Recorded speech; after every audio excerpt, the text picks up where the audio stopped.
Таємниці старого маєтку. Історія кохання крізь час. Читає авторка. Розділ 1.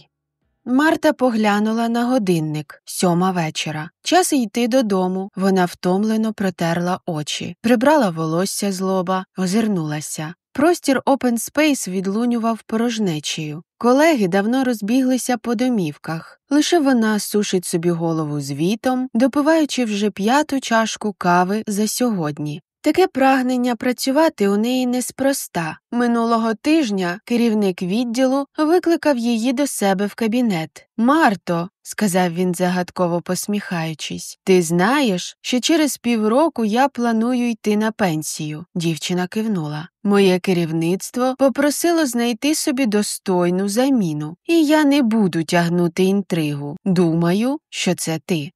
Чоловік зробив паузу і доброзичливо посміхнувся. «Ти дуже відповідальна, талановита і завжди була моєю правою рукою. Працюєш як бджілка, можна сказати, тож я назву тебе. Коли піду з компанії, ти займеш моє місце». Щоки Марти спалахнули. Вона зашарілася від задоволення. Подумки дівчина тріумфувала. Слова боса не були просто випадковістю чи його доброю волею. Останні кілька років дівчина гарувала на роботі як проклята. Вставала о 5-й ранку, лягала спати після 12-ї. Не мала вихідних, відпусток, особистого життя. Все заради підвищення, кар'єри, визнання. І ось нарешті сталося.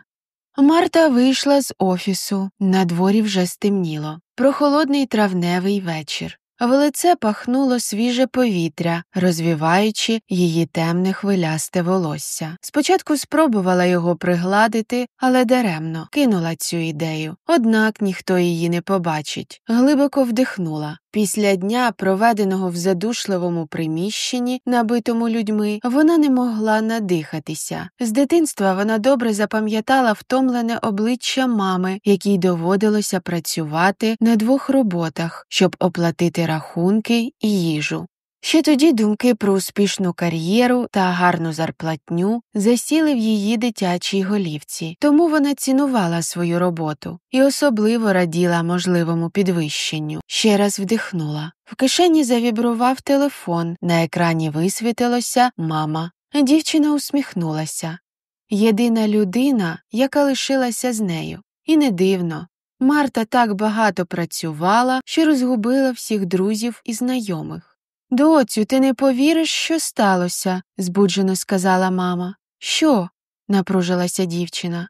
«Дзвонив юрист. Дмитро Петрашко, він з Закарпаття». «Хто?» «Ма, навіщо тобі юрист? Мені не потрібен. Але він каже, що ми з тобою успадкували замок на Закарпатті. І треба, щоб ти поїхала, підписала документи». Дівчина задумалася. «Доцю?» «Та тут». Звучить неправдоподібно і взагалі стрьомно. Може, тебе знову надурили? Пам'ятаєш, як так само реагувала на листи від шахраїв, де говорилося, що ти успадкувала майно чи гроші, і щоб його отримати, треба було заплатити? Тут ніби нічого не вимагають, крім того, щоб я приїхала. Але я сказала, що по стану здоров'я не зможу. Я напишу на тебе довіреність, що ти виступаєш від мого імені і можеш підписувати документи. Поїдеш? І що там, прямо замок? Недовірливо перепитала Марта. Сказав, що на нашу прабабцю знайшли заповіт якогось пана. Дивно. Чого б йому писати такий заповіт? Ну, не знаю, мам. В мене зараз нарешті накльовується підвищення. Це все так невчасно. Мені керівник свою посаду пообіцяв. А якщо там справді замок? Уявляєш, як ми заживемо? Добре. Давай контакт того юриста. Спотикаючись і перечіплюючись через сходинки, Марта тягнула за ручку валізу на коліщатках. Поїзд відправляється за 5 хвилин, а вона ще не на вокзалі. «Ну чого я погодилась на цю авантюру?» – бурмотіла про себе дівчина. Вона крихтіла і вперто тягнула валізу наверх східцями. «Ну який замок? Це точно має бути якесь шахрайство. Нарешті дівчина дісталась до перону. На диво, людей було небагато, не дивлячись на доволі популярний час для відправлення – 19:30. Повіяв прохолодний вітерець. Марта здригнулася і запахнула шкіряну куртку. Глянула на небо. Ну що, в путь? Насилу затягнула валізу у своє купе. Коли поїзд зрушив з місця, дерева замиготіли за вікном. Вони проносилися на великій швидкості і зникали, змінюючись на нові. Марта розстелила постіль, скрутилася калачиком. Колись дівчина багато часу отак не їздила по країні. Успішну кар'єру просто так не дають. Відтоді не дуже любила їздити поїздами. Десь там в глибині душі ворушилися сумніви, тривога. Що буде, коли вона повернеться? І чи буде їй куди повертатися?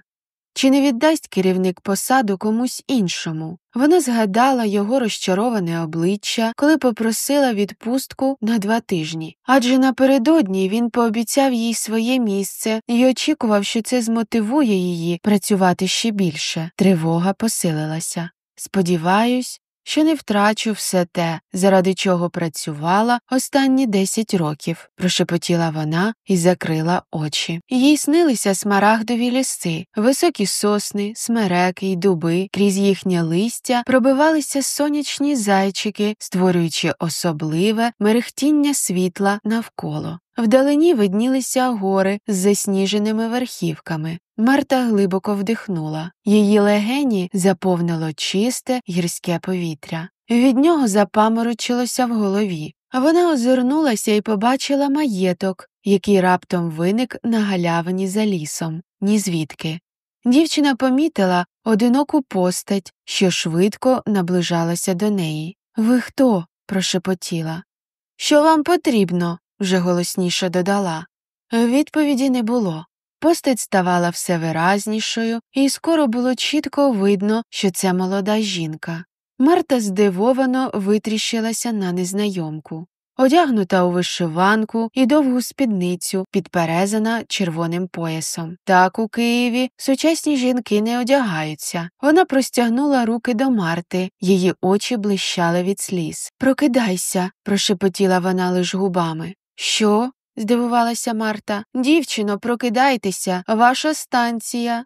Марта розплющила очі і розгублено поглянула на провідницю. «Що ви сказали?» «Кажу, прокидайтеся, станція Воловець». Вона рукою показала у бік вікна і вийшла з купе. Марта встала і поглянула на годинник. 7 ранку. Поїзд прибув точно за графіком. Дівчина потягнулася і виглянула у вікно. Їй перехопило подих від виду на зелені затуманені схили і ліси навколо.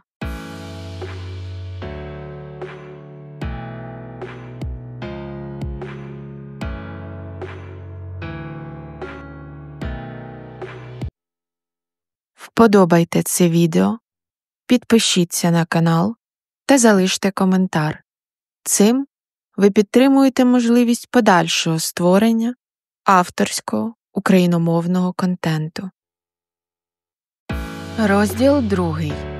Марта стягнула зі східців валізу і поставила на землю. Відразу потягнулась до телефона. Треба сказати мамі, що зі мною все в порядку. Марта Рудницька пролунало збоку якраз в той момент, як вона збиралася натиснути на кнопку виклику. «Так, а ви?» «Артем Боршош», – представився молодий чоловік. На вигляд, років 35-40. Він простягнув руку, і дівчина автоматично її потиснула. Марта прискіпливо поглянула на чоловіка. Високий, широкоплечий брюнет з карими очима. Одягнений у джинси й оливкового кольору куртку з капюшоном. Особливу увагу привертало його обличчя. Ніби виточені з граніту, вилиці підборіддя, виразні очі. «Мій юрист вам телефонував з приводу Вільгорії». «Віль чого?» – здивувалася дівчина. Вранішня прохолода пробирала до кісток. Вона застебнула шкіряну куртку і склала руки перед собою.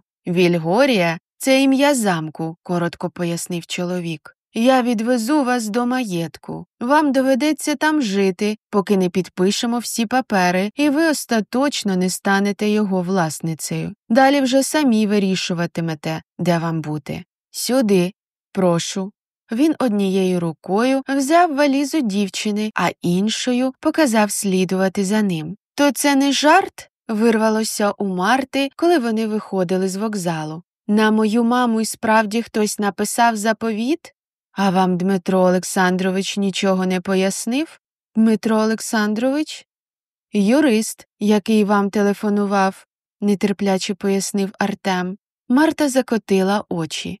І причиною тому були не лише слова чоловіка, а й авто, до якого вони підійшли. Перед ними стояв джип Вранглер сріблястого кольору. «От хвалько», – скривилася дівчина.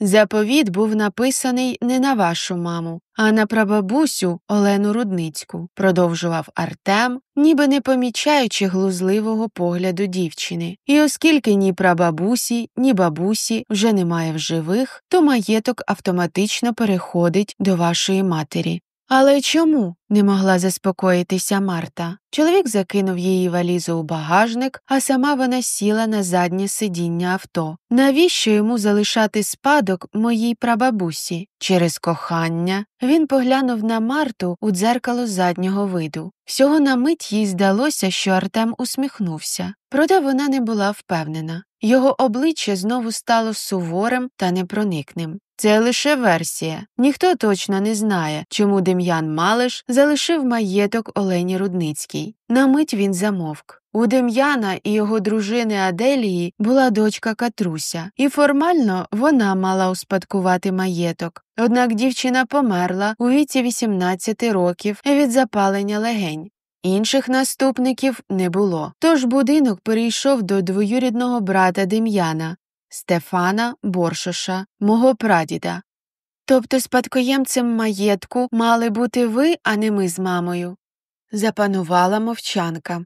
Їхні погляди перетнулися у дзеркалі. Вони якраз проїжджали вузькою дорогою через ліс. Різка думка прорізала її мозок. А що, як він захоче позбавитися від неї зараз, як від конкурентки на спадок? Ніхто і ніколи не знайде її тут. Вона нервово ковтнула слину. Від тривоги їй перехопило подих. Марта поспішно відвела погляд, сподіваючись, що він не здогадався, про що вона думає. «Так, спадкоємцем був я, але я б все одно його продав. Я займаюся тим, що купую старовинні будівлі, реставрую їх і продаю. І цей маєток не став би виключенням. Власне, саме через мою роботу ми й знайшли заповіт». У відповідь на німе питання продовжив розповідати чоловік. Марта відмітила, що у нього приємний низький оксамитовий голос. Реставрували кабінет і знайшли вбудовану у стіл скриньку, де знаходилися заповіт і любовні листи Дем'яна та Олени. «Ви могли сховати заповіт», – вирвалося в Марти. «Ми з мамою все одно нічого не знали про маєток. Я таким не займаюсь», – різко відповів чоловік. До маєтку вони їхали мовчки. Почалася злива, дорогу розмило. Джип кидало зі сторони в сторону на поворотах. Колеса вгрузалися в землю, від чого авто ревіло, наче звір, який готується до бою. На дворі помітно потемнішало, хоча був ще ранок. Небо вкрилося товстим сірим шаром. Марта втиснулася в шкіряне сидіння. Природа, яка на вокзалі здавалася їй такою, що захоплює дух, зараз лякала. Крізь зливу проглядалися лише темні обриси дерев, від вікон віяло холодом. Через півгодини вони виїхали з лісу на зелену галявину. З двох сторін її огортали густі ліси на схилах, а посередині возвеличувався старовинний маєток. У Марти виникло неясне відчуття, що все це вона десь вже бачила. Дівчина спробувала розгледіти ще щось крізь вікно, однак густі патьоки дощу заважали. «Весною тут таке часто буває», – заглушив двигун і повернувся до неї Артем. «Парасольки немає, ось тримайте дощовик, накиньте. Так менше намочитеся, поки ми добіжимо до будинку». Дівчина слухняно одягнула плаща. Пропоную бігти зараз, доки злива не посилилася. Марта кивнула. Вона вискочила з машини і на мить заклякла. Смарагдові схили з двох боків від галявини частково вкриті туманом. Здається, саме такі їй сьогодні наснилися. Виникло відчуття, що це жива, вогка структура, що дихає. Вона готова поглинути того, хто необачно ступить на її територію. Марта судомно вдихнула. Повітря таке вологе і сире, що це зробити важко. Холодні краплі обпікають обличчя й руки. Сирість проникає крізь шкіру. Здається, дістає до самих кісток. Дівчина перевела погляд на маєток.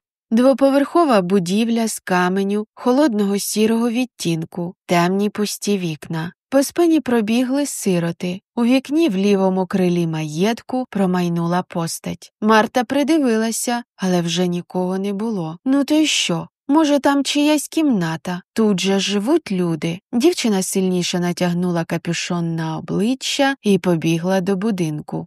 Вона промчала через галявину й по сходах, штовхнула важкі дерев'яні двері, забігла всередину. Хотіла їх закрити і налетіла на Артема. «Я сам зачиню». Чоловік зайшов і натиснув на вимикач. «Корделіє! Варваро!»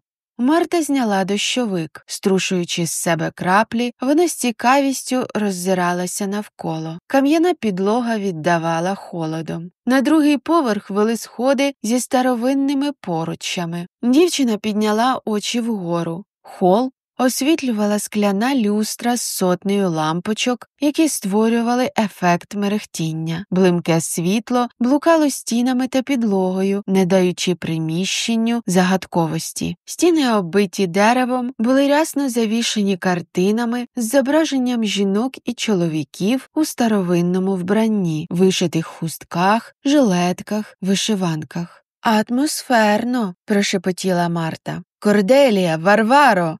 вже голосніше погукав Артем.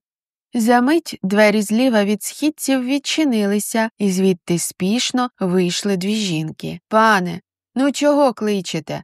Ми саме готуємо обід, торгоню з крумплями, без м'яса, як ви любите, файний обід буде, пальчики оближеш». Тут жінки звернули увагу на Марту і замовкли. «Місцева локшина з картоплею», – пояснив чоловік. Від його слів одна з жінок насупилася. «Марто, це Корделія і Варвара, наші робітниці. Вони слідкують за маєтком навіть тоді, коли тут ніхто не живе. Вони моя опора і підтримка, особливо, коли треба працювати за кордоном». Марта поглянула на служниць. Перша – повна, усміхнена жінка років 45 у коричневій сукні і трохи забрудненому фартусі. Дівчина відразу звернула увагу на міцні, налиті руки Варвари. Очевидно, що жінка багато працює фізично. Друга – повна її протилежність. Худа, змарніла і ніби висушена. На вигляд років 55 чи більше. Її манірне, суворе, вкрите зморшками обличчя віддавало жовтизною. Колючий погляд служниці блукав по обличчю й тілу Марти. Від цього ставало ніяково. «А це Марта, майбутня спадкоємиця маєтку.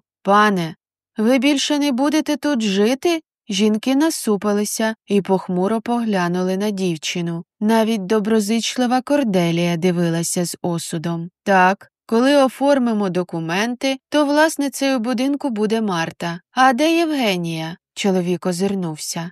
З дверей кухні вигулькнула бліда, тендітна дівчина у фартуху. Ніби не помічаючи Марти, вона закохано дивилася на чоловіка своїми блакитними водянистими очима. Її щоки вкрилися хворобливим рум'янцем, тонкі губи розповзлися в усмішці. «Я тут, пане. Бажаєте ліповий або м'ятовий чай? Чи, може, філіжанку кави? Ви будете чай чи каву?» – звернувся Артем до дівчини. «Думаю, вам варто зігрітися з вулиці. Від м'ятного чаю не відмовилась би. Євгенія, ти чула? Зроби, будь ласка, для мене та пані Марти 2 м'ятні чаї». Посмішка сповзла з обличчя жінки. Вона ніби вперше помітила гостю. Ображено стиснувши губи, Євгенія попрямувала на кухню. «Не звертайте уваги», – промовив Артем і пройшов вправо від сходів. «Прошу зі мною. Служниці в цьому домі можуть вам здатися мовчазними та некомпанійськими, але то лише тому, що вони тут все життя. Будь-яка нова людина для них чужинець. Не переживайте, з часом вони звикнуть до вас». Марта мугикнула. Вона помітила, як Євгенія ледь не облизувалася на Артема. Навряд чи її ворожість пройде, хіба посилиться. Погляд дівчини ковзнув по картині, що висіла над дерев'яним столиком у холі, і вона зацікавлено зупинилася. Звідти на неї уважно дивилася літня сива пані.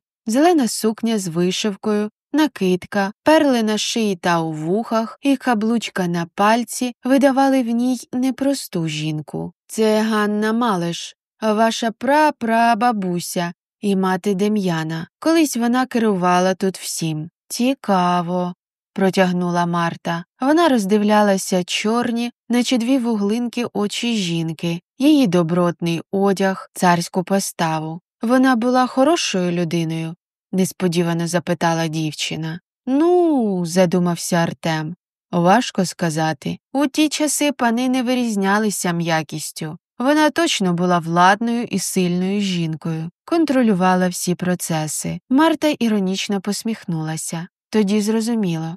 Дайте вгадаю, саме через неї кохання Дем'яна й Олени Рудницької не склалося. Ви праві. На той час Дем'ян вже був заручений з Аделією, і Ганна була проти його зв'язку з Оленою». На мить Марті здалося, що жінка на картині поглянула на неї вороже і холодно. «Але в будь-якому разі це наша з вами спільна родичка. Для вас Ганна – прапрабабуся, а для мене – тітка мого прадіда Стефана. Можна сказати, що двоюрідна прапрабабуся. Тут на Закарпатті родинні зв'язки дуже важливі. Люди часто знають своїх родичів на 7 поколінь назад, а то і більше». Розмовляючи, вони зайшли до напівтемного, просторого, заваленого книгами приміщення.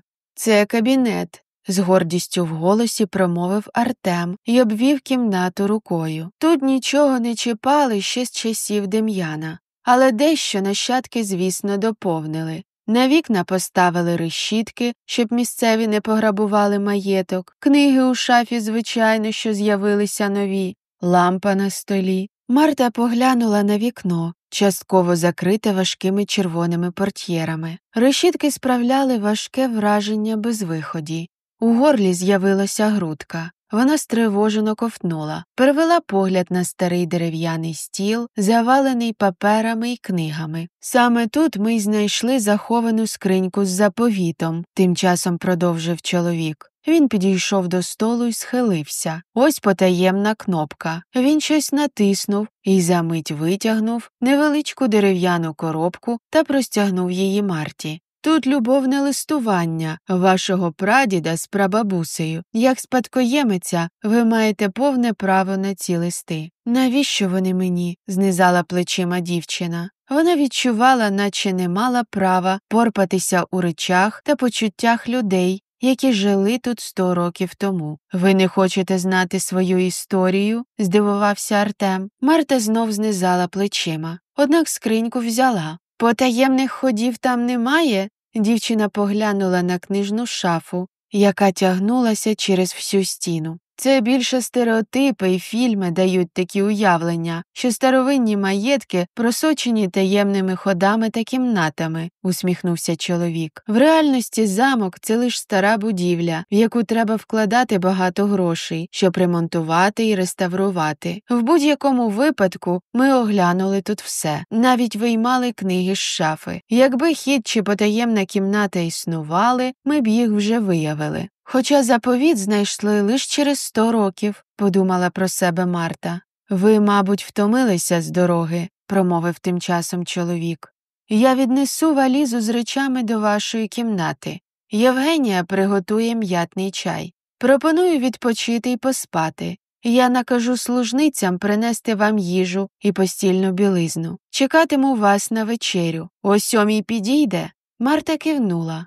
Вона лиш зараз зрозуміла, що смертельно втомилася. Бажання прилягти на м'яку постіль стало сильнішим за всі інші. «Ходімо, я проведу вас». Чоловік вийшов з кабінету і попрямував до сходів. «Ваша кімната знаходиться зліва від східців. Моя, якщо не заперечуєте, справа. Коли підпишемо папери, я поїду і ви зможете вибрати будь-яку кімнату. Прошу». Вони підійшли до дубових дверей на другому поверсі. «Влаштовуйтеся і добре відпочиньте. І не забудьте, чекаю вас рівно о 7:00», – повторив чоловік. Він попрямував назад до сходів, залишивши Марту саму в коридорі. «Який холодний, дивний тип», – пробурмотіла дівчина і відчинила двері до кімнати.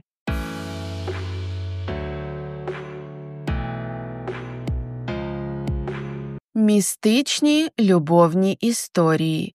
На каналі аудіокниги українською «Книги Рада Лія». Розділ 3.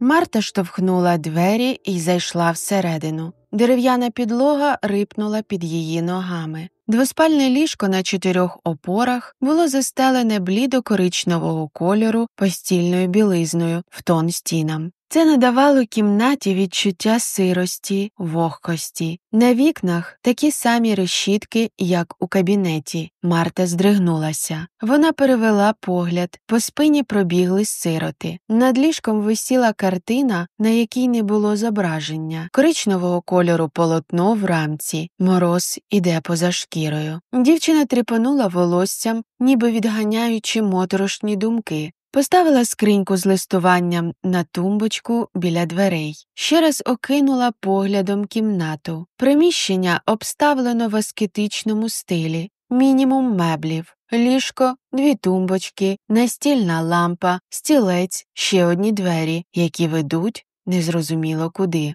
Марта підійшла і потягнулася до ручки, як в кімнату постукали. «Їжа для пані», – пробурмотіла Корделія. Тяжко дихаючи, вона внесла тацю всередину, поставила її на тумбочку. «Узвар, торгоня з крумплями», – вона показала на тарілку, «талерка, лишка».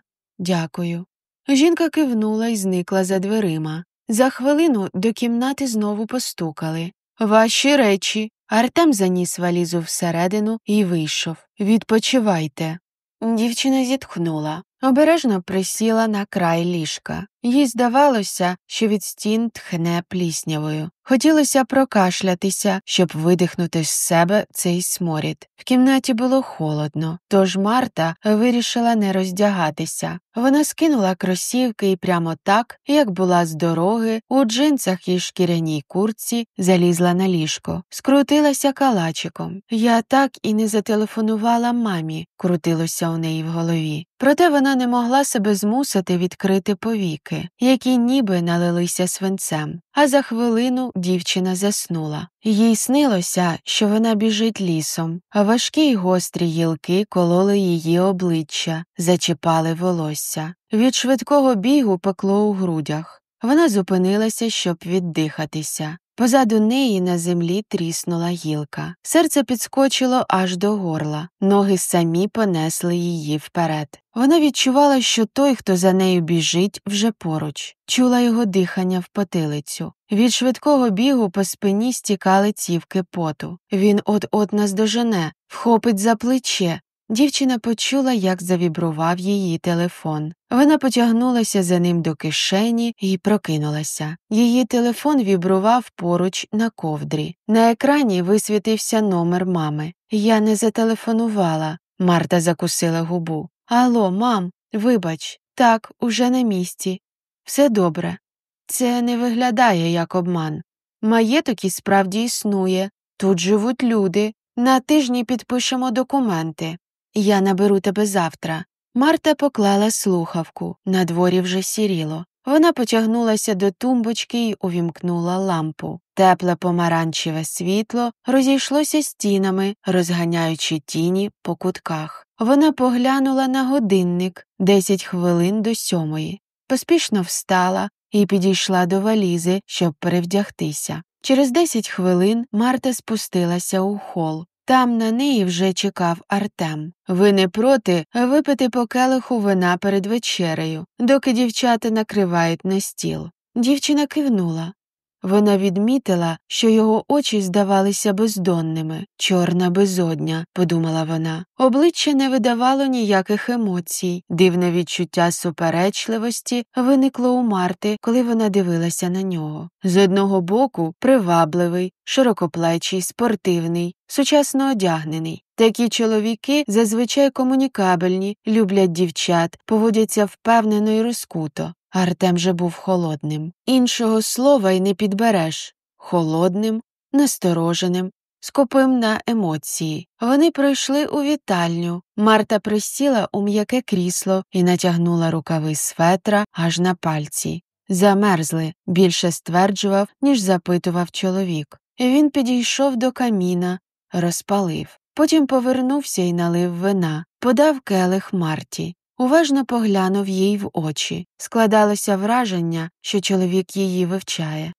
«Ви, мабуть, жалкуєте, що у маєтка є інший спадкоємець?» – запитала Марта. «Як не дивно, ні», – усміхнувся чоловік і сів у крісло навпроти. «Я ніколи не сприймав його своїм. У нас з батьком був окремий будинок, сімейне гніздо, а цей ми вважали додатковими витратами. Він потребував багато грошей на утримання. Раджу вам його продати після оформлення документів». Марта подумала, що він нещирий, що якби так вийшло, що в неї були багатства, і виявилося, що їх треба віддати комусь іншому, то навряд чи вона змогла б це сприйняти так легко. Але навіщо йому брехати? «Пане, банош та палачинти з лекваром на столі». Корделія махнула рукою в сторону дверей і вийшла з кімнати. Половиці під нею заскрипіли. «Прошу за мною». Артем піднявся з крісла. Колись тут проводилися сімейні застілля, на яких збиралися всі родичі, запрошувалися друзі й знайомі впливові пани, промовив він, коли вони зайшли до їдальні. «Цей будинок має історію,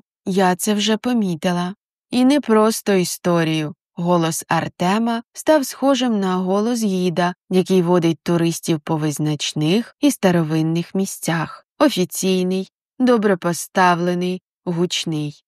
В очах загорілися іскорки. Кожен камінь, що закладений у фундамент, кожна стіна, навіть кожна книга в бібліотеці не випадково там знаходиться. Зазвичай люди бояться таких маєтків, бо їхні стіни пам'ятають не лише злети та любов, а й падіння та ненависть. Особливо цей замок. А що з ним не так? Її тілом пробігає холодок. О, я забув, що ви ще не читали листування вашої прабабусі з Дем'яном Малишем і не знаєте всієї історії. Пропоную спочатку поїсти. Марта кивнула.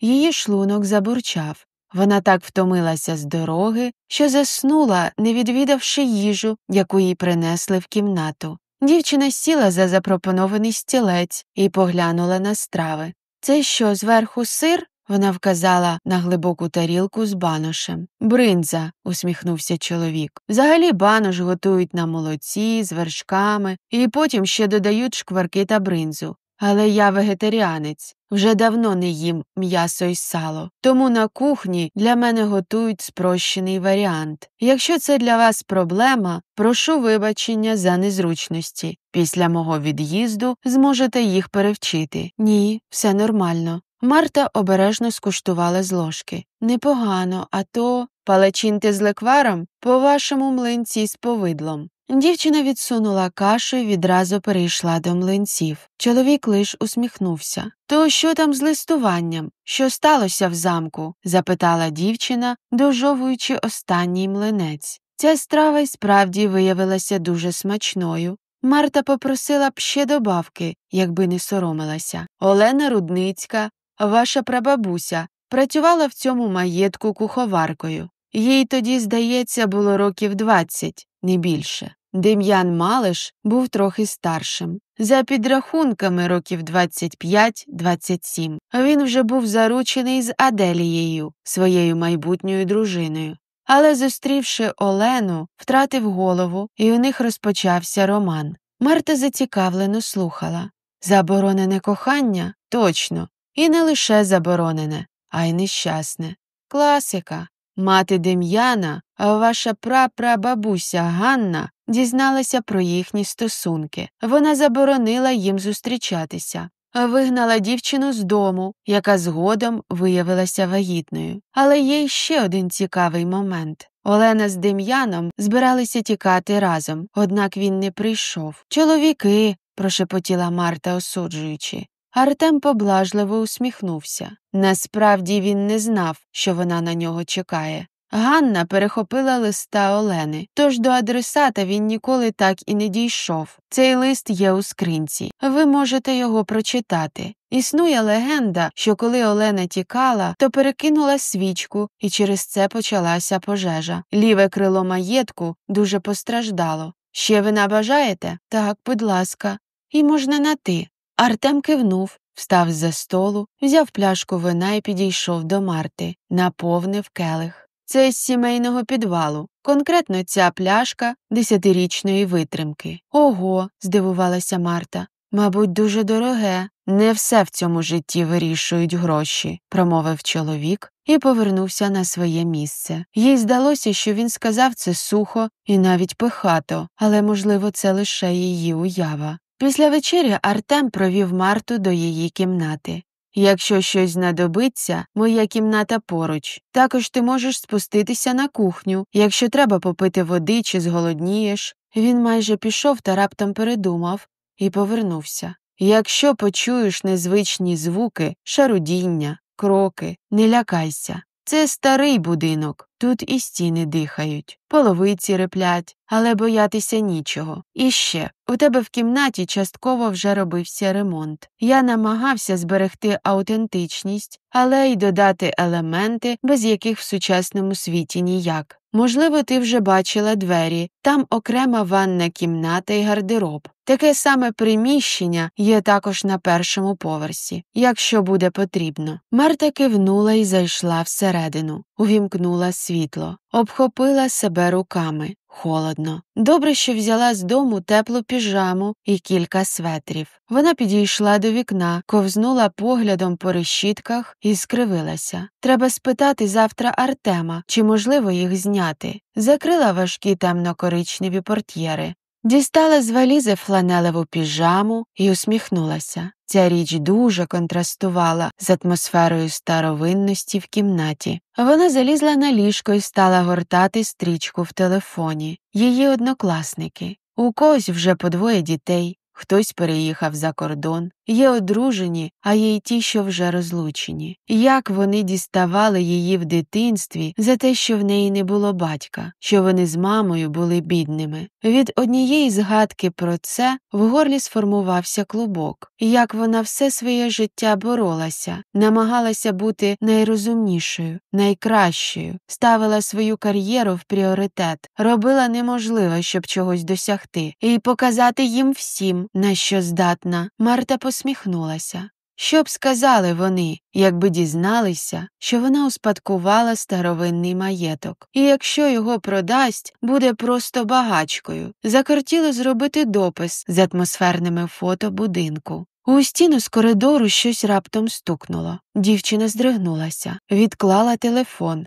Стук повторився. Серце підскочило й завмерло. Вона піднялася з ліжка і повільно підійшла до дверей. Ноги підгиналися, коліна трусилися. Марта взялася за ручку і різко їх відчинила. Однак там нікого не виявилося. Дівчина визирнула у коридор. Там також було порожньо. Вона видихнула з полегшенням, зачинила двері. «Ну ти ж не маленька», – лаяла вона себе. Ну а що там могло бути? Її погляд ковзнув по таці з обідом, який лишила для неї Корделія і якого вона не торкалася. Дівчина згадала про млинці з повидлом. Її рот наповнився слиною. «Ніхто не помітить, якщо я з'їм кілька», – подумала вона і вийшла з кімнати. В коридорі горіли настінні лампи. «Це ж стільки електрики просто так накручує», – промайнула думка. Звичка з дитинства на всьому економити давалася в знаки. Вона підійшла до до східців. Здається, кухня зліва від входу, тобто справа від мене. Розмірковуючи, вона взялася за поруччя. Марта підняла ногу, щоб зробити перший крок, як почула невиразний шум позаду. Вона спробувала озирнутися, та було пізно. Дівчина відчула сильний поштовх у спину. Не втримавшись, вона полетіла вниз східцями.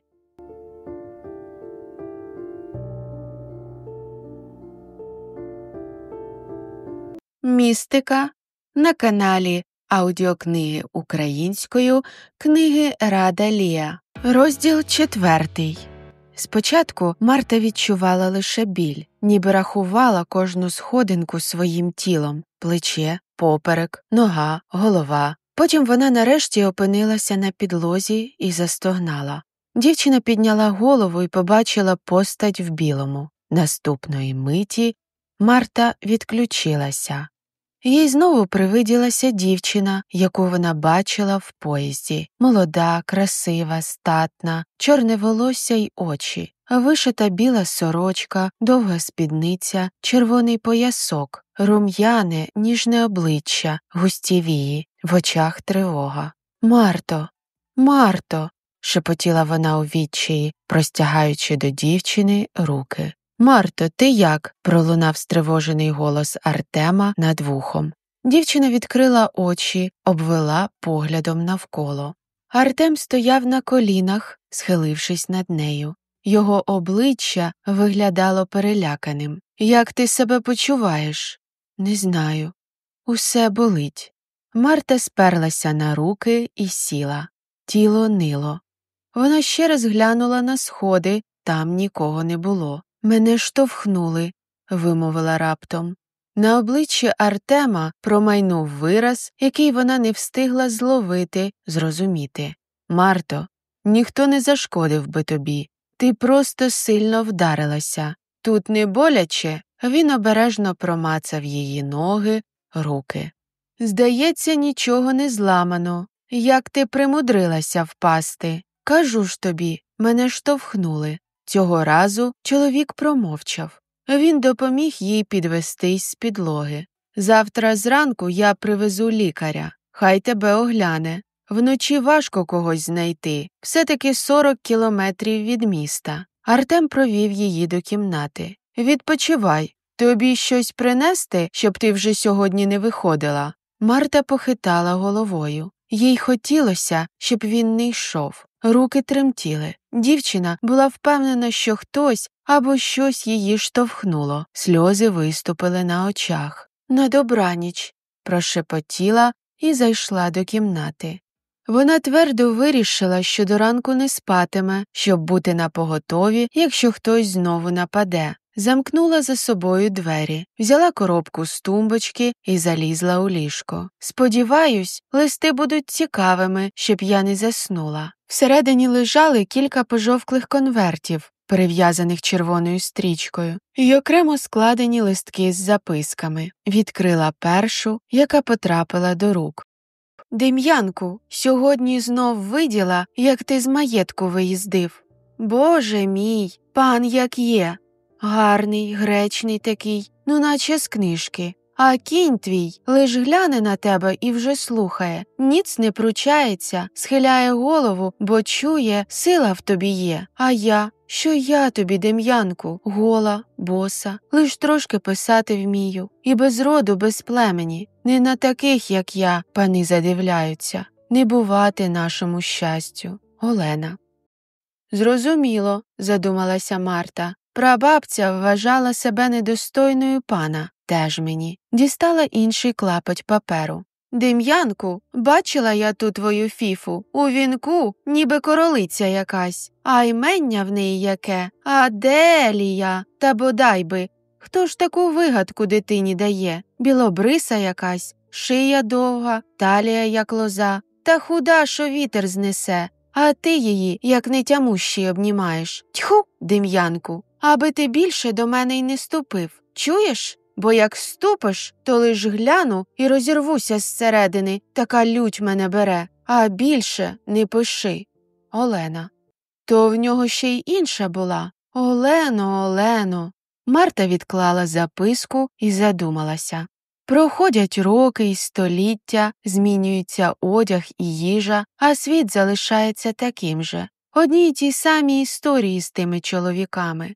Зустрічається з однією, а морочить голову іншій. Одружується з ким треба, а вагітна од нього інша, і завжди через гарні слова і обіцянки любити.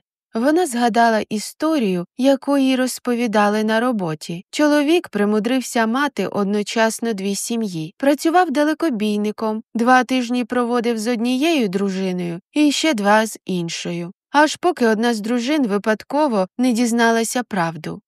Розмірковуючи, Марта не помітила, як заснула.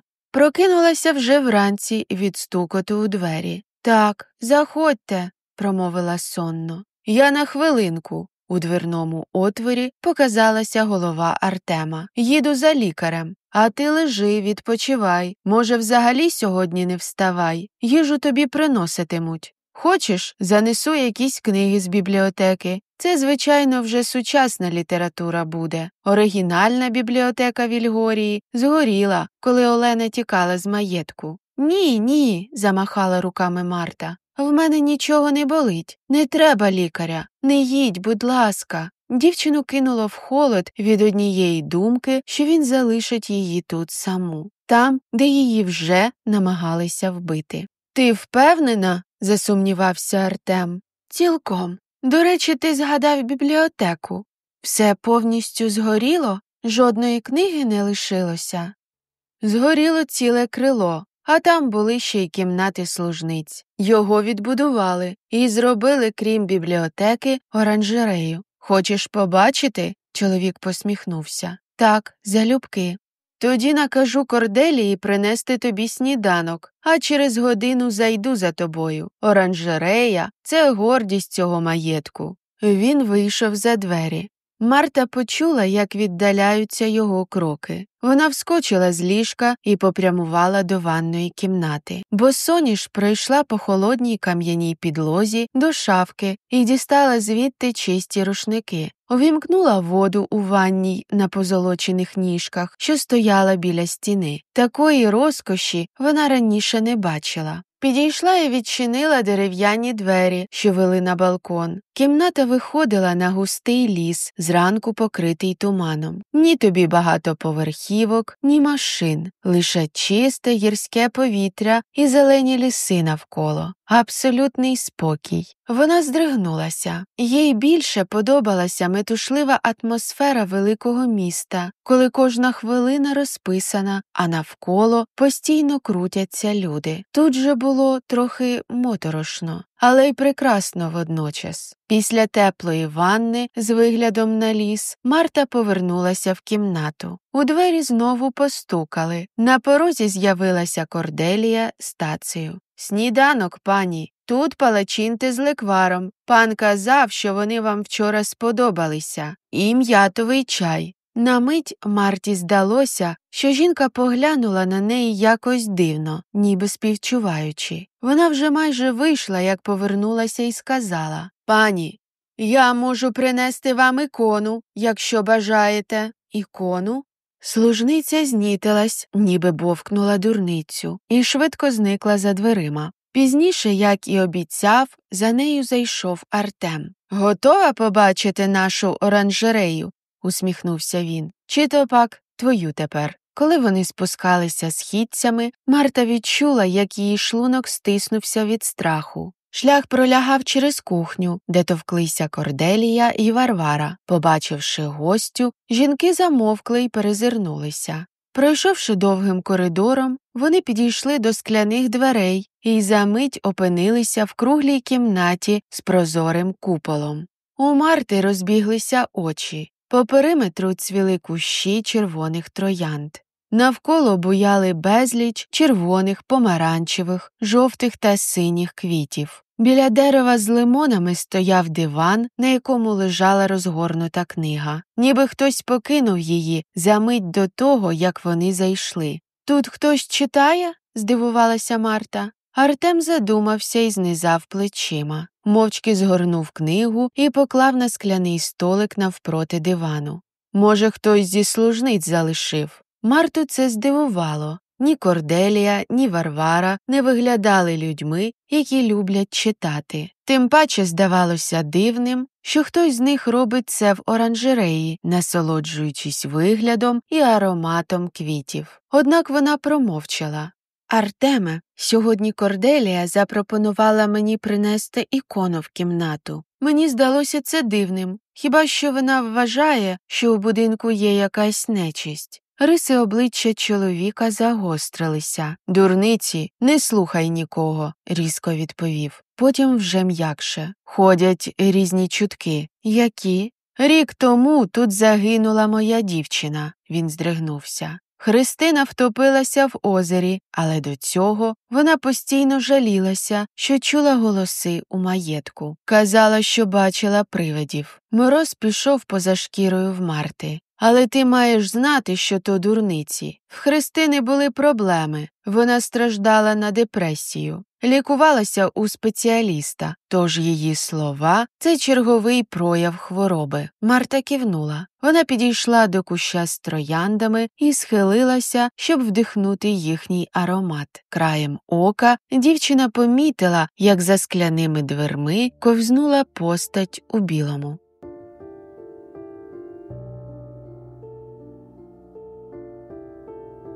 Розділ 5. В кімнату постукали. «Я принесла це для вас, пані». Корделія, важко перевалюючись з боку на бік, зайшла до кімнати. В руках вона тримала ікону. «Це Божа матір. Я повішу її замість отого неподобства». Жінка показала рукою на пусту картину над ліжком. «Що це за картина? Чому вона тут?» – запитала Марта. «Пані, я й так забагато говорю, чого не варто. Скажи, що знаєш, будь ласка, цей маєток скоро стане моїм. Я хочу бути в курсі». Корделія зітхнула. «Це кімната Катрусі, дочки пана Дем'яна, який колись тут жив. Вона померла від запалення легень. Кажуть, що її душа не заспокоїлась і блукає стінами цього маєтку, і що вона ненавидить молодих жінок і тягне їх за собою на той світ. А ще це була кімната нареченої пана Артема». Жінка похитала головою. «Бережіть себе, пані, і не видавайте мене. Пан Артем не любить, коли ми про це говоримо». «Будь спокійна, Корделія, я буду німа, як риба». У відповідь служниця перелякано витріщила очі і перехрестилася. Лиш коли вона вийшла, Марта зрозуміла, що жінка зв'язала смерть Христини в озері зі словами про рибу. «Пропоную сьогодні прогулятись до лісу», – сказав Артем за обідом. «Юрист прибуде лише через 2 дні, тож мої справи, як і твої, відкладаються. Погода чудова, краєвиди тут захопливі. Ми можемо поїхати на машині, і я тобі покажу тут все. Та й продуктів треба закупити. Євгенія написала чималий список». Дівчина з радістю погодилась. Хоч постать у білому вона більше не бачила, перебувати у будинку їй стало фізично неприємно. Здавалося, що хтось невидимий за нею стежить. «От і добре», – посміхнувся чоловік. За останні 2 дні він став значно привітнішим, ніж на початку їхнього знайомства. «Я тоді завершу деякі свої справи і думаю», – він поглянув на годинник, що через 2 години можемо вирушати. Марта повернулась до кімнати і знов дістала ящичок з любовним листуванням своїх пращурів. Цього разу рука потягнулася до пожовклого конверта з листом. Мабуть, Дем'ян писав їй листи, а вона йому записки, бо не мала конвертів і вдосталь паперу, зробила висновок дівчина. «Олено, Люба, ти кажеш, що для мене це забава, та мені й світ не милий без тебе. Сонце не світить, коли не бачу тебе. А як бачу, дихається легше, наче душа моя знайшла спокій, і жити хочеться. Як це зветься, як не любов? Ти в моєму серці назавжди, Дем'ян». «Як романтично», – прошепотіла Марта. Вона притиснула лист до грудей. То прадід дійсно любив прабабусю. Вона дістала ще один конверт. «Олено, моя Люба, Ти мене уникаєш і відвертаєшся, щойно побачиш. Та чому ж, серденько? Чи гніваєшся, що матінка вперто воліє бачити мене обрученим з Аделією? Та тому не бувати. Я порву з нею, присягаю тобі. Ні серце моє, ні душа не з нею. Лиш з тобою прагну прожити всі дні, що мені суджені. Почуття мої щирі і глибші за всяке слово. Твій Дем'ян. «Ох, ці матінки!» – розсердилася Марта. «Вічно лізуть в життя своїх синів». У двері постукали, тож Марта сховала листи у коробку і встала з ліжка. «Можемо вирушати». Дівчина кивнула, одягла шкіряну куртку і вийшла з кімнати вслід за Артемом. Лиш коли вони сідали в авто, вона відмітила, що вже 5 година вечора і скоро буде темніти. Однак, подумала вона, невеличка прогулянка мені все ж не завадить. Коли машина від'їздила від маєтку, фіранки у вікні кімнати, де жила Марта, ворухнулися, і там промайнула постать в білому.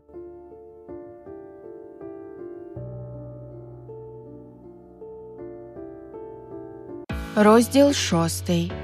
Все, приїхали.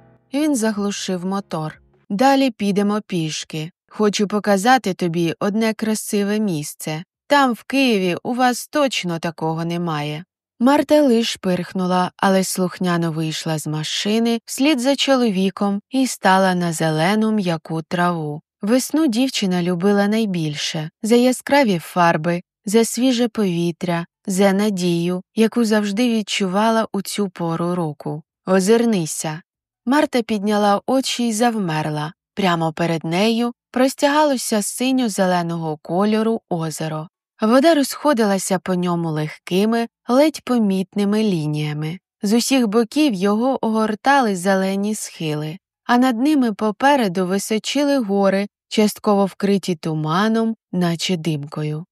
«Подобається?» Чоловік уважно подивився їй в очі. «Так, тут гарно». Вона зробила глибокий вдих. Повітря дуже чисте.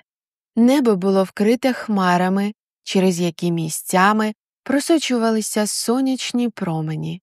Це місце справляло на дівчину двояке враження. З одного боку, велич природи викликала внутрішній трепет і захоплення, з іншого – все це тиснуло на неї, викликало тривожність. Дівчина стіпнулася, знизала плечима і підійшла до краю озера, яке лякало своєю глибиною. «Це тут втопилася Христина?» – раптом запитала, повернулась до Артема і вжахнулася. Такими темними очима дивився він на неї. По спині пробігли сироти. «Ні. Де озеро біля маєтку?» «Може, повернемося?» – запропонувала Марта. Бажання гуляти пропало. «Я б хотів ще трохи побути тут, якщо ти не проти». В голосі чоловіка прозвучали металеві нотки. Він відійшов від неї і присів біля озера, занурюючи руку у воду. Дівчина озирнулася і стривожено відмітила про себе, що навколо починає сіріти. Наближається вечір. «А що, як це він штовхнув мене зі сходів?» – промайнула думка, від якої по спині пробігло холодом. І свою колишню також він втопив. Що я взагалі знаю про цього чоловіка? Артем між тим встав на ноги і відійшов від озера. «Підемо прогуляємося?» – він простягнув до неї руку. Вона відсахнулася від нього. «Я не хочу», – промовила і зробила крок назад, з жахом усвідомлюючи, що її голос звучить перелякано. «Добре, як скажеш». Він не зводив пильного погляду з Марти. «Тоді я відвезу тебе до маєтку, але дорогою мусимо заїхати до супермаркету». Марта кивнула і швидко залізла в машину. Вони їхали дорогою через ліс усього хвилин 10, та дівчині здавалося, що вже цілу вічність. Вона поглядала на телефон і постійно звіряла час. Артем зиркав на неї у дзеркало заднього виду, і Марта не могла зрозуміти, чи він сердиться, чи дивується. Чоловік супився і мовчки вів машину далі. Гілки з дерев загрозливо нависали над авто.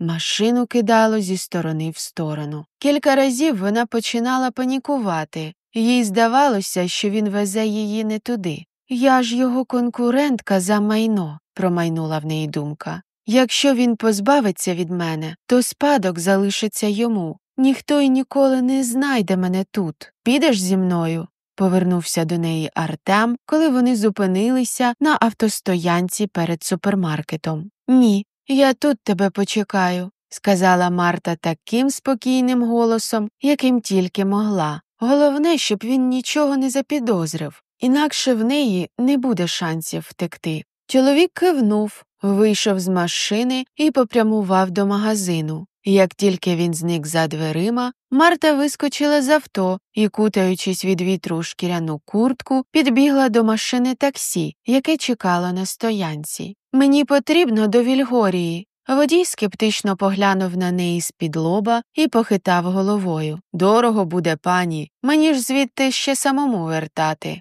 Гроші не проблема. Коли Артем повернувся з продуктами до машини, на його подив дівчини всередині не було. «Вона поїхала без вас, пане», – з іронічною посмішкою сказав чоловік з сусіднього таксі. «Видно, образили ви її, бо згодна була платити будь-які гроші». Артем застогнав і, зціпивши зуби, вдарив кулаком по капоту авто. Чому Марта вирішила повернутися до Вільгорії, вона пояснити не могла. Краще було поїхати на вокзал, та дівчина відчувала, що зможе знайти захист у стінах, де колись жили її родичі. Марта розплатилася з таксистом, відмітивши про себе, що за гроші, за які він привіз її, вона могла б повернутися назад до Києва, причому також на таксі. Забігла до будинку. Всередині було темно й тихо, серце калатало, і від страху її кидало то в жар, то в холод.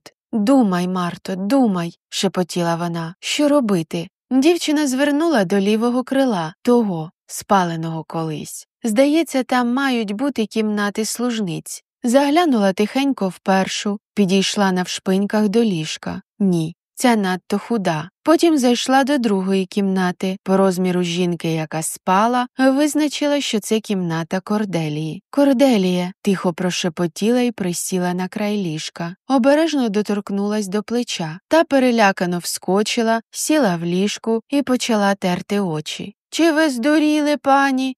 Чого вам не спиться?» «Корделія, мені страшно». Жінка увімкнула настінну лампу і поглянула на Марту так, наче та збожеволіла. «Пані, то це ж не привід будити мене посеред ночі. В мене знаєте, скільки зараз роботи, а я через вас не висплюся». Вона сердито зиркнула на дівчину. «Мені здається, що Артем хоче мене вбити», – прошепотіла Марта. Після того, як промовила це вголос, в горлі сформувався клубок. Захотілося сховатися в куток і не вилазити. «Та що ви таке кажете?» – витріщила на неї очі Корделія. «Побійтеся Бога! Пан Артем знаєте, який хороший? Він гроші на бідних жертвує, тваринам допомагає, став вегетаріанцем, щоб не вбивати нічого живого. Трішки з прибабахом, звичайно, бо як це м'ясо не їсти? Та людину б він точно не вбив. Але я йому конкурентка на спадок», – заперечила Марта. Корделія голосно пирхнула. «Та цей замок йому й задарма не потрібен. Ще після смерті нареченої він хотів його продати, щоб нічого про неї не нагадувало». Марта розуміла, що в словах служниці є правда. Не схожий він на людину, яка може вбити. «Та це ж він знайшов заповіт», – нарешті видала найважливіший аргумент жінка. «Чого б пан Артем зв'язувався з юристом, розшукував вас, платив гроші, щоб оформити все на вас, якщо йому так потрібен маєток? Він міг би той заповіт нікому й не показувати, та й усе. Тут не посперечаєшся», – зітхнула дівчина, визнаючи свою помилку. «Так що йдіть, пані, спати. І не беріть дурного в голову», – пробурмотіла служниця. Марта кивнула і вийшла з кімнати, з якої відразу почулося голосне сопіння. Уже в холі вона стикнулася з Артемом. Дівчина густо почервоніла, не знаючи, куди діти очі від сорому. «Набігалася?» – холодно запитав чоловік. Що це взагалі було? Я спочатку поїхав тебе шукати на вокзал, думав, ти тікатимеш додому. Потім їздив околицями. Переживав. Я того таксиста не знаю. Всіляке може бути. А ти от тут. Пробач, щоки Марти покрилися багрянцем. Не знаю, що це мені в голову стукнуло. Я коли зі сходів впала, бачила постать у білому. І перед цим хтось стукав мені у стіну. А ще сама атмосфера маєтку. От я й надумала, що ти хочеш позбутися від мене, щоб замок залишився тобі. Вона замовкла, бо побачила вираз обличчя Артема. Він стривожено дивився на неї, насупивши брови. Я й сама розумію, що повелась по-дурному. Не в тому річ, хрипко сказав Артем. Те саме мені говорила Христина перед тим, як втопитися. На мить виникла мовчанка. Марта з Артемом ошелешено дивилися одне на одного. Аудіокниги українською про кохання на каналі Аудіокниги українською книги Рада Лія. Розділ 7. Марта зайшла до кімнати. Втомлено сперлась на одвірок. Ну і день. Вона зітхнула, скинула куртку на стілець, на мить застигла. Повернулася і замкнула двері на ключ. Скоріше б уже приїхав юрист, подумала і вляглася на ліжко. Потягнулася до скриньки, витягнула черговий конверт. На чому я минулого разу зупинилась? Олено, моя люба, не гнівайся. Я не мав змоги порвати з Аделією цими днями. Час щоразу був не той. Слово не складалось. Минулого тижня відійшла бабуся. Матінка моя у жалобі, у скорботі. Я не насмілився додати їй ще й цього болю. Та в мені нічого не змінилось. Не думай, що я вагаюся. Я просто не хотів ранити. Але я тримаю слово. Твій Дем'ян. Ой-ой, закотила очі Марта. Все з тобою зрозуміло, прадіду. Чоловік він у 100 років такий самий був. Ану, подивимось записки Олени, що вона йому на те відповість. Дем'янку, мені здається, мати твоя вже знає за нас. Дивиться на мене, як з лютості, очі кригою, аж серце в грудях стискає. Ой, чую, живе вона мене зі світу. Не прийду нині. Страшно мені. Кажуть, пані Ганна чигає, Олена. Вона відкрила ще одну. Дем'янку, більше нам не можна видітись. Мати твоя, як вовчиця, глядить люто, та й весілля в тебе буде не зі мною. Я лиш проста дівка, не пара я тобі. Забудь мене, не підходь. Наче й не було нічого. Олена. Марта насупилася. Шкода Олену. Видно, що Дем'яна вона справді любила, і їй прийшлося несолодко. Щось вдарило у стіну. Від несподіванки Марта підскочила на місці і скрикнула. Серце закалаталося сильніше. Вона заклякла, не розуміючи, що їй робити далі. Та стук більше не повторився. Дівчина продовжувала сидіти на ліжку з підібганими ногами. В кімнаті стало так тихо, що й муху було б чутно, якби вона пролітала. Марта вже збиралася встати, як у двері постукали. Вона знову завмерла, боячись навіть дихати. «Марто, це я!» – почувся голос Артема. «Не спиш?» Дівчина вскочила на ноги, підбігла до дверей і відчинила їх. А потім кинулася в обійми чоловікові. Хтось знову стукав в стіну, знервовано сказала, ледь не плачучи. «Я боюсь тут зоставатися сама. Якщо хочеш, я можу лишитися з тобою. Я постелю собі окремо на підлозі», – відразу уточнив, побачивши розгублений погляд дівчини. Вона кивнула. «Тоді я за речами». Артем вийшов. Марта знервовано ходила по кімнаті. «Що я роблю?» Як дитина маленька. Та що тут справді може бути? Старий будинок та й по всьому. Може, та постать привиділась мені, бо я вдарилася головою. «Марто!» – почула вона тихе раптом. Дівчина перелякано озирнулася, але в кімнаті нікого не було. Здавалося, звук лунав з самої стіни. Дівчина зіщулилася, її ноги напружилися, готові тікати і нести свою хазяйку будь-якої миті якомога далі звідси. У двері постукали і зайшов Артем. Він приніс собі кілька ковдр і подушку, вмостився на підлозі. Бліда від страху дівчина вимкнула світло й залізла у ліжко. «Здається, я втрачаю розум», – подумала вона, – «або хтось зводить мене з розуму». Марта довго крутилася, перш ніж змогла нарешті заснути. Зранку, як тільки сонце встало, Артем згорнув свою постіль і поспішив до себе в кімнату. Тож, коли Марта прокинулася, чоловіка вже не було. Дівчина потягнулася, сіла у ліжку і поглянула туди, де мав бути Артем. Як вона могла його підозрювати? Видно, що він хороша людина. Провів ніч в таких некомфортних умовах, щоб вона не боялася. Вона враз згадала те тихе «Марто» і здригнулася. «Думай, Марто», – прошепотіла сама до себе, – «аналізуй. Якщо ти не втратила здоровий глузд, то тут або існує реальний привид, що вкрай неправдоподібно, бо тоді б його бачили і чули всі, а не лише одна я. Або хтось удає, що він існує. Але навіщо? Це було головне питання.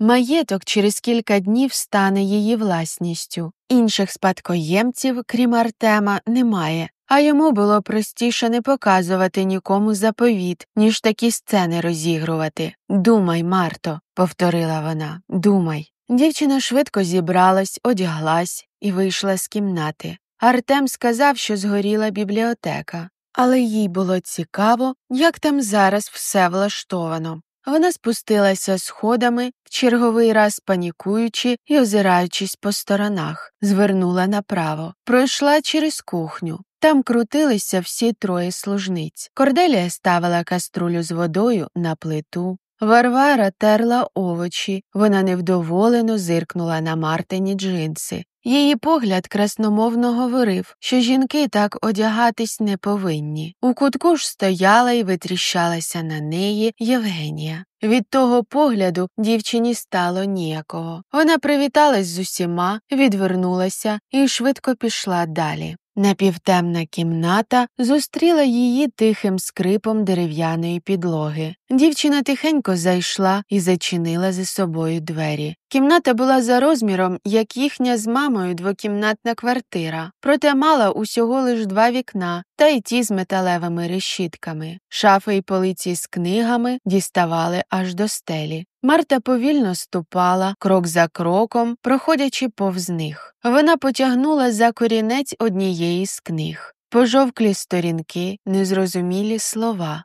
Мабуть, купу грошей коштує. Марта присіла на один з м'яких диванчиків, які стояли посеред кімнати. Прихилилася до бильця спиною. Увімкнула лампу. «Затишне місце», – подумала вона. «Сюди б чашечку м'ятного чаю та щось солоденьке, ковдру, і можна з книгою хоч і цілісінький день провести». Її увагу привернули картини, що стояли повернуті зображенням всередину у дальньому кінці кімнати. Вона встала і підійшла ближче. Розвернула одну з картин. На ній був зображений молодий хлопець, років 25.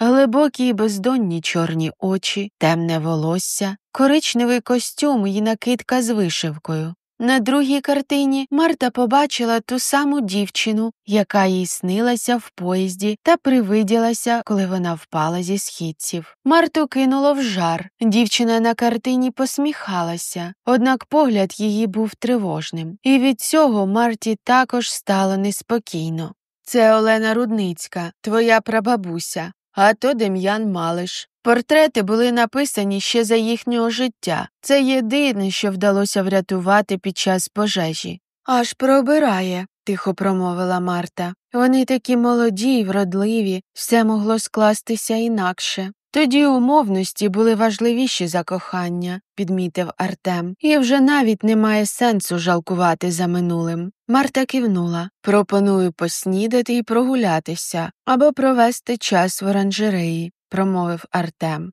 «Ти йди, а я за хвилину приєднаюсь.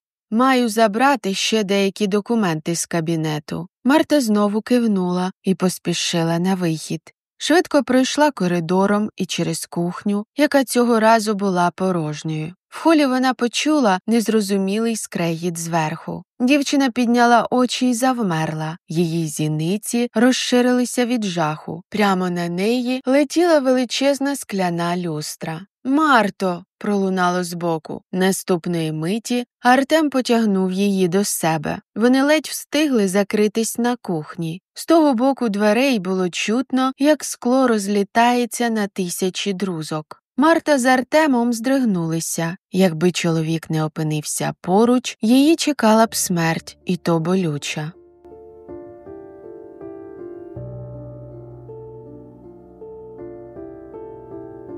Розділ 8. «Хтось намагається мене вбити», – прошепотіла Марта і жахом поглянула на Артема. Вона підійшла до стола, повільно набрала у склянку води з графина і почала жадібно пити. Її руки трусилися. Кілька крапель пролилося на стіл. Артем шоковано поглянув на дівчину. «Але навіщо комусь тебе вбивати? Ти ж не думаєш знову, що це я?» «Ні. Тепер вже не думаю. Але як часто тут падала люстра? Ти справді вважаєш, що це збіг?» Не встиг він відповісти, як за дверима пролунали перелякані зойки. Артем поспішив вийти з кухні. «Пане, а що тут трапилося?» Корделія ошелешено дивилася на підлогу в холі, покриту битим склом. Поруч з нею стояла Євгенія. Дівчина перевела здивований погляд з підлоги на Марту, яка вигулькнула у дверному отворі. «Пане, з вами все гаразд?» Вона кинулася вперед Корделії до Артема і вхопила його за куртку. «Так, все добре», – він прибрав руку служниці. «Зроби, будь ласка, пані Марті ромашкового чаю, а потім тут треба все прибрати, щоб ніхто не поранився. А ти», – він звернувся до Марти, – «йди відпочинь. Мені буде спокійніше знати, що ти в себе в кімнаті». Від його слів по спині дівчини пробігли сироти. Значить, він також когось підозрює і тепер вже вірить її словам. Пізніше, сидячи на ліжку, вона набрала маму. «Привіт, мам. В мене все добре. Чого сумний?» «Ні, тобі здалося. Тут добре, природа чудова, ліси, озера, гори, повітря свіже. Так, скоро приїду. Думаю, що маєток краще продати. Вирішимо, коли я повернуся. Люблю тебе, мам». Вона поклала слухавку з думкою про те, а чи справді вона повернеться, якщо до того її не вб'ють. Дівчина потягнулася до тумбочки і знову взялася до скриньки. Треба ж дочитати, що там між Оленою і Дем'яном відбувалося. «Дем'янку, ти сказав, любиш, а я втекла. Мабуть, думаєш, дика я, а я просто боюся. Бо то, що в серці моїм, як вогонь, пече гірше за жар, а слів нема, бо слова то лиш пусте, не скажуть, як воно болить і світиться всередині. Люблю тебе, Олена». Марта відкрила ще одну записку. «Дем'янку, а навіщо то все? Що з того, що маємо? Хіба є нам дорога далі? Бачу те потім, темне гейби ніч без зір, наше кохання ніби прокляте. Чую, веде воно мене на погибель, Олена». І від цих записок стало тривожно і шкода прародичку.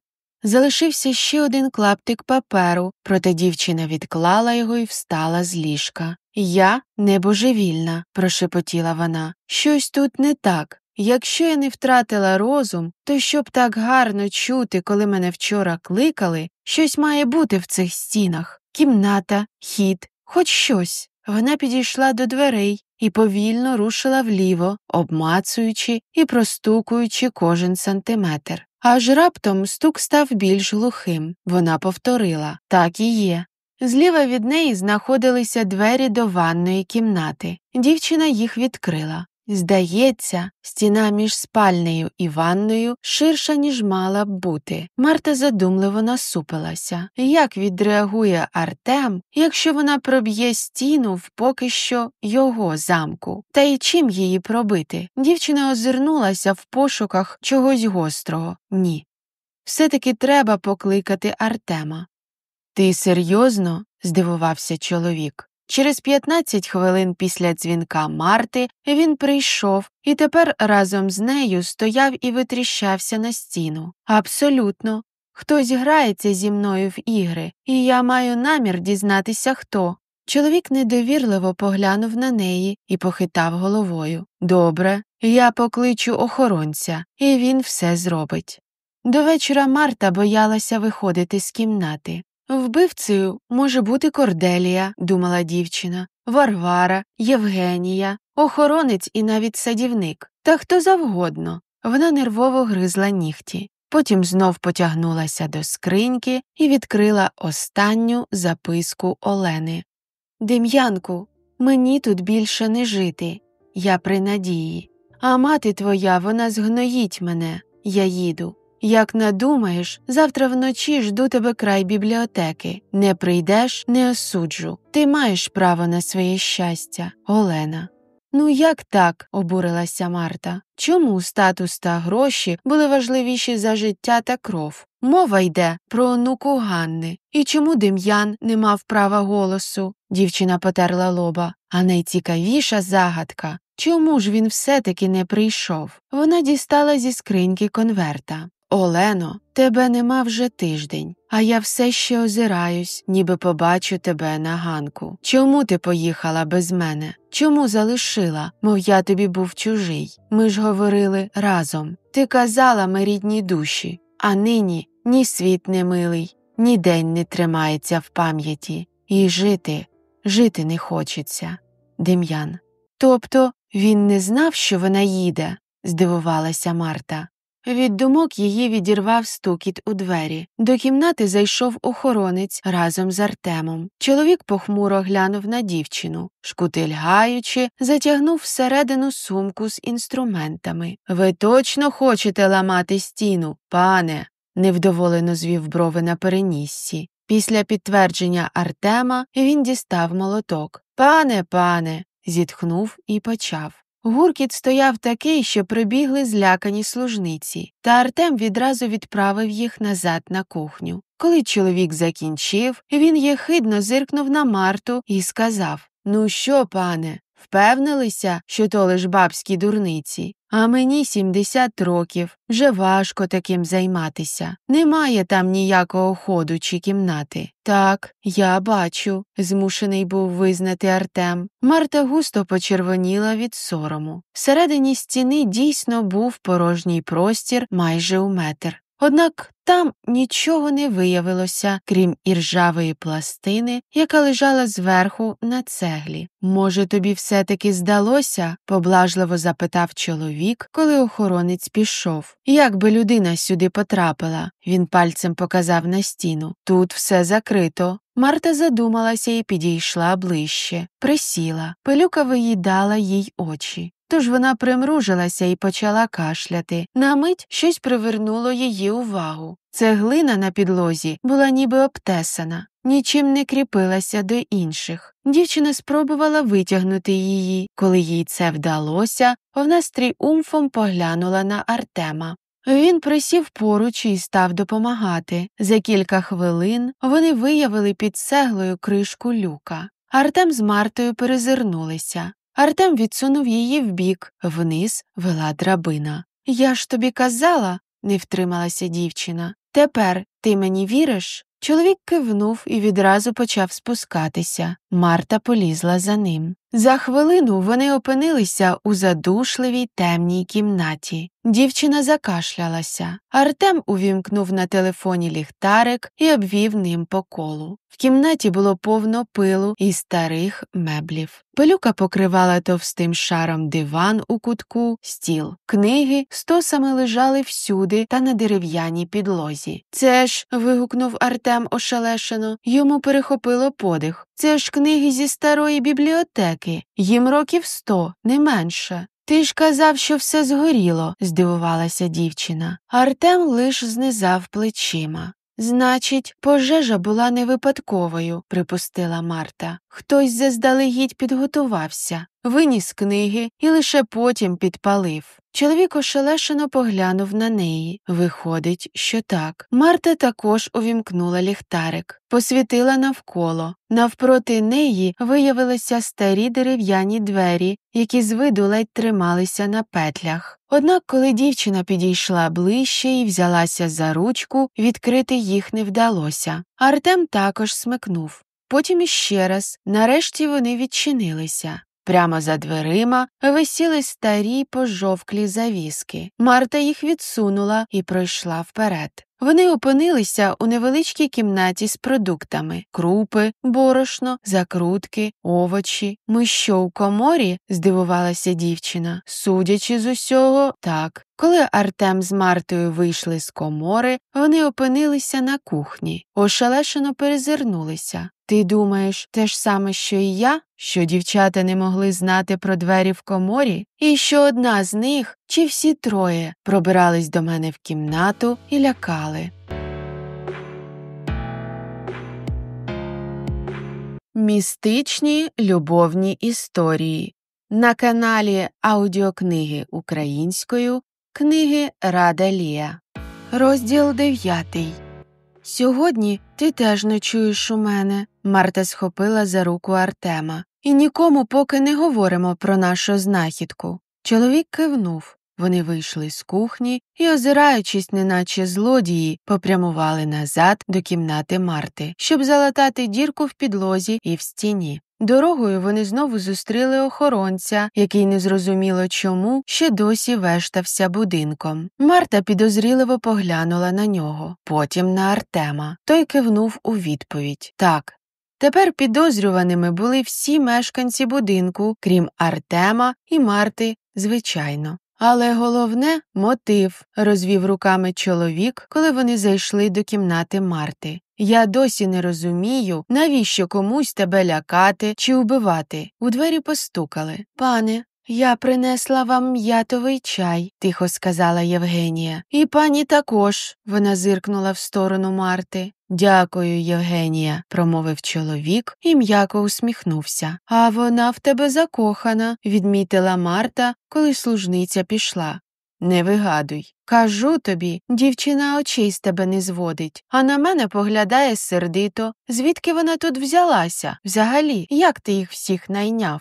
«Ну», – чоловік задумався. «Корделія з найближчого села. Вона вже років 20 в цьому домі працює. Варвара також. Їх знайшов ще мій батько. Василя, нашого охоронця, і Мартина, садівника, взяли після того, як відбудували оранжерею. А Євгенію порадила Корделія. Здається, вона її якась родичка». Він знизав плечима. «Племінниця чи сестра? Точно не пам'ятаю.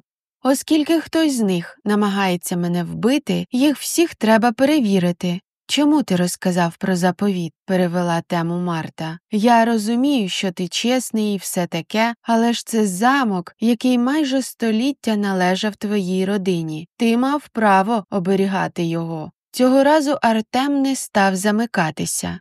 «Після смерті Христини я не міг уявити, як тут житиму. Природа, яка раніше здавалася такою, що надихає і дає відпочити душею, стала давити.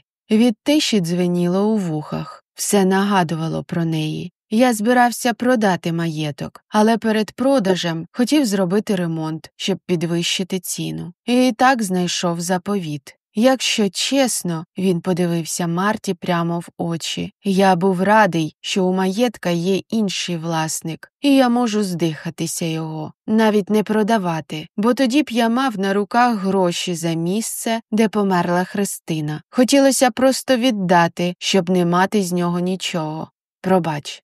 «Це чесно», – кивнула Марта. Вона підійшла до Артема і сіла на ліжку поруч. «Я його теж, мабуть, продам. Не хочу жити там, де мене намагалися вбити. Якщо виживу, звичайно». «Марто, перестань. Я не дам тобі нашкодити». Він простягнув руку і підняв їй підборіддя. «Не сумнівайся». Марта відчула дивний трепет поруч з цим чоловіком. Їй перехопило подих. Вони дивилися одне одному в очі, і цей момент затягнувся. Стало незручно. Дівчина відвела погляд і встала з ліжка. «Треба діру залатати. Скоро вже час вечеряти». Вона поглянула на годинник. Артем кивнув. Вже вночі, коли Марта вимкнула світло і лягла у ліжко, вона почула, як чоловік перевертається з боку на бік. «Артеме, що?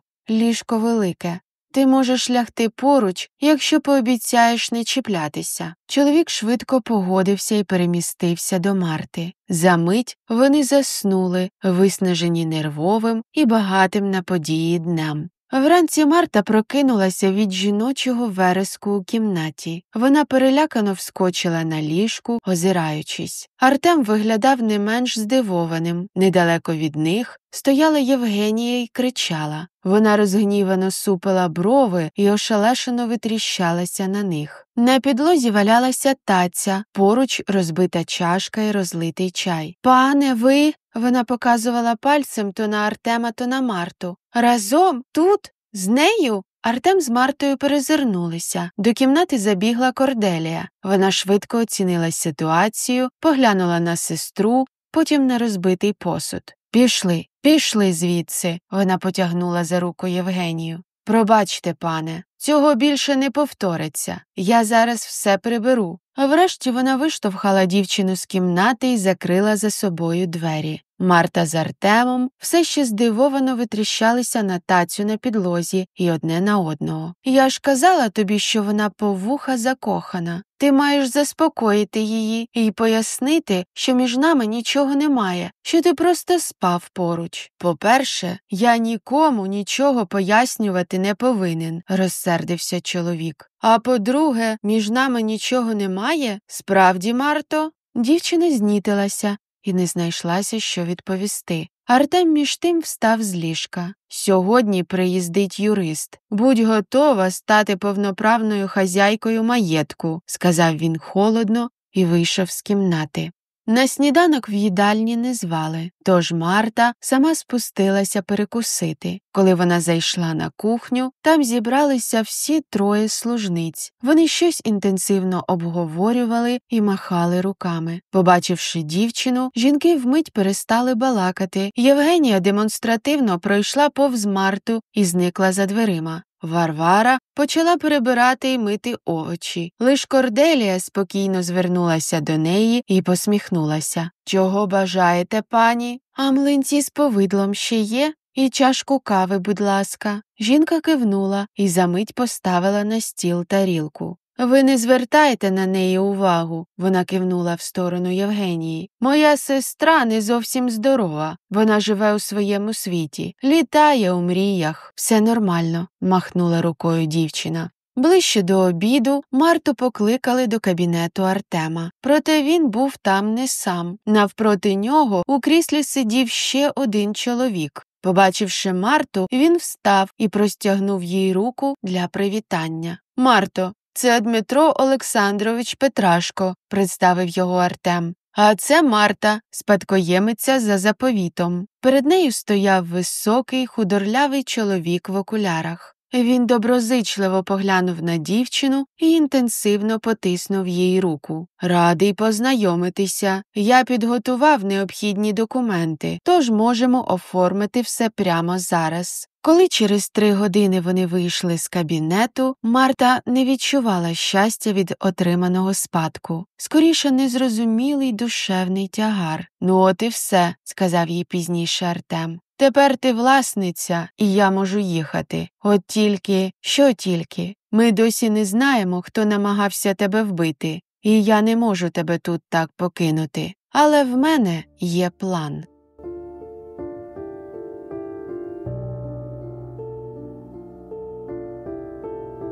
Розділ 10.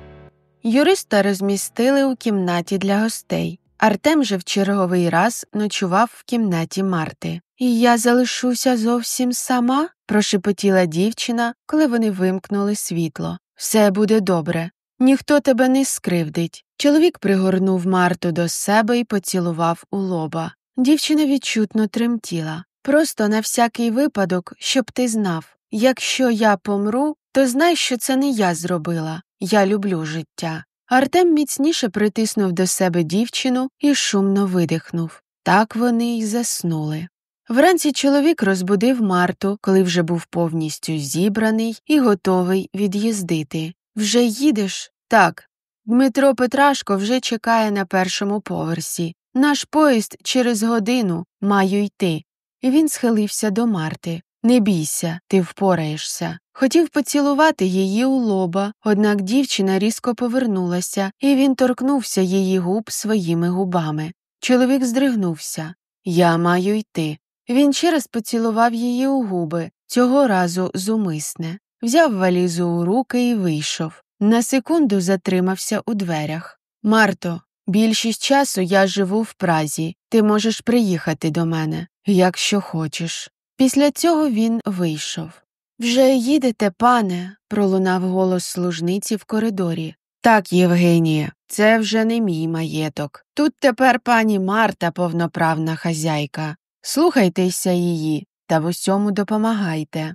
На ці слова йому не відповіли. Марта здригнулася. От тепер все тільки починалося. Вона залишилася сам на сам з убивцею, без підмоги і захисту. Вона схопилася за телефон і набрала маму. «Алло, мам? Щось сталося?»